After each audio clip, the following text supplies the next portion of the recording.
అసలు ఏం వాడుతున్నాడని నాడు గూగుల్ హిస్టరీ సెర్చ్ చేశాను. పరమ దరిద్రవంతం ఉంది. ఈ వీడియోని స్కిప్ చేయకుండా చివరి వరకు చూడండి. ఇవాళ మార్నింగ్ ఇన్స్టాగ్రామ్లో ఒక కామెంట్ వచ్చిందండి. తమ్ముడు, నేను ఒక లారీ డ్రైవర్ని, మా అబ్బాయి ఈ మొబైల్ కొనమని ఎంపీసీ తీసుకున్నంటే ఇంటర్మీడియట్లో ఎంపీసీ తీసుకున్నాను, మొబైల్ కొను, అందరికీ మొబైల్ ఉండాలంట, నాకు మొబైల్ లేదు, మొబైల్ కొంటే కానీ చదువు సరిగ్గా చదవలేదు అనే భయం అంట. దీనికి సొల్యూషన్ ఏమైనా ఉంటే చెప్పు బ్రదర్ అని చెప్పేసి ఒక కామెంట్ పెట్టాడండి. చాలాసార్లు మా స్టాఫ్ చెప్తాను. ఒకసారి ఏమైందంటే మా స్టాఫ్ ఒక అమ్మాయి వాళ్ళ అబ్బాయికి 50,000 పెట్టి ఒక ట్యాబ్ కొంది. ట్యాబ్ కొంటే నేను అడిగా, అమ్మాయి ఎందుకు ఇంత కాస్ట్లీ ట్యాబ్ కొను అంటే, ఈ ట్యాబ్ కొనకపోతే ఏవో చూడడం కుదరదండి సార్, తనకి చదువు సరిగ్గా రాదంటని చెప్పాడు సార్ అంది. వాడిని పిలిపించాను. నేను పిలిపించి ఎవరు చెప్పారు ఇది కొనమని అడిగాను. ఏ టీచర్ చెప్పారు ఆ టీచర్ నేను కాల్ చేస్తానని చెప్పాను. మా టీచర్స్ చెప్పలేదు సార్, ఫ్రెండ్స్ అందరూ కొనుక్కున్నాను. ఈ 50,000 కోసం మీ అమ్మ ఎంతమంది దగ్గర అప్పులు చేసిందో తెలుసా?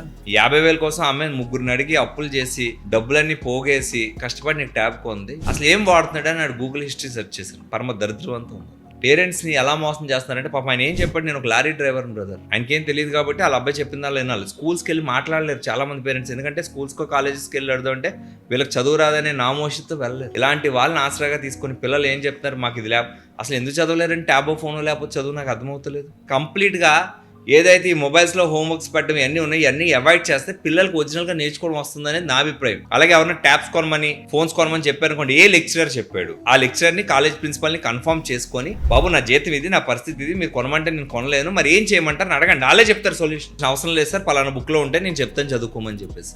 సో పిల్లలు తెలియని తల్లిదండ్రులు చాలా ఈజీగా మోసం చేస్తున్నారు. చాలా మంది పిల్లలు పేరెంట్స్తో 50,000 1,00,000 ఫోన్లు కొనిపిస్తున్నారు.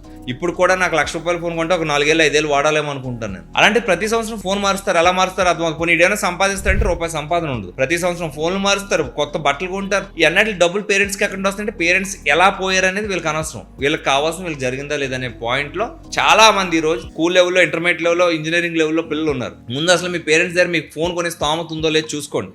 అవసరమైతే ఇంటర్మీడియట్ నుంచి పార్ట్ టైం ఉద్యోగం చేసి సాయంకాలం పనిలోకి వెళ్ళి నువ్వు సంపాదించి నువ్వు ఫోన్ కొనుక్కో. అప్పుడు నిజంగా నువ్వు కష్టపడి సంపాదించిన నువ్వు ₹1,00,000 ఫోన్ కొందాం అనుకో, మీ అమ్మకో మీ నాన్నకో చీర బట్టలు కొందాం అనుకుంటావు. అప్పుడు తెలుస్తుంది నీకు డబ్బు విలువ ఏంటనేది. సో నువ్వు సంపాదించక ఇంటికి వెళ్ళి కూర్చొని అన్నం తినడం మానేసాడు మా అబ్బాయి అన్నం తినట్లేదంటే అప్పు ఇవ్వండి అని అడిగి మరి ఫోన్లు కొంటున్నారు పేరెంట్స్దే తప్పు ఈ విషయంలో. సో దయచేసి అలా చేయకండి అమ్మ. పిల్లలు ఏదైనా కొనమని అడిగితే ఎవరు కొనమన్నారు, ఎందుకు కొనమన్నారు వాళ్ళతో మాట్లాడి ఖచ్చితంగా కొనాలని వాళ్ళు చెప్తే నా పరిస్థితి ఇదని చెప్పండి. అప్పుడు వాళ్ళే సొల్యూషన్ చెప్తారు. మార్చండి, పద్ధతి మార్చండి.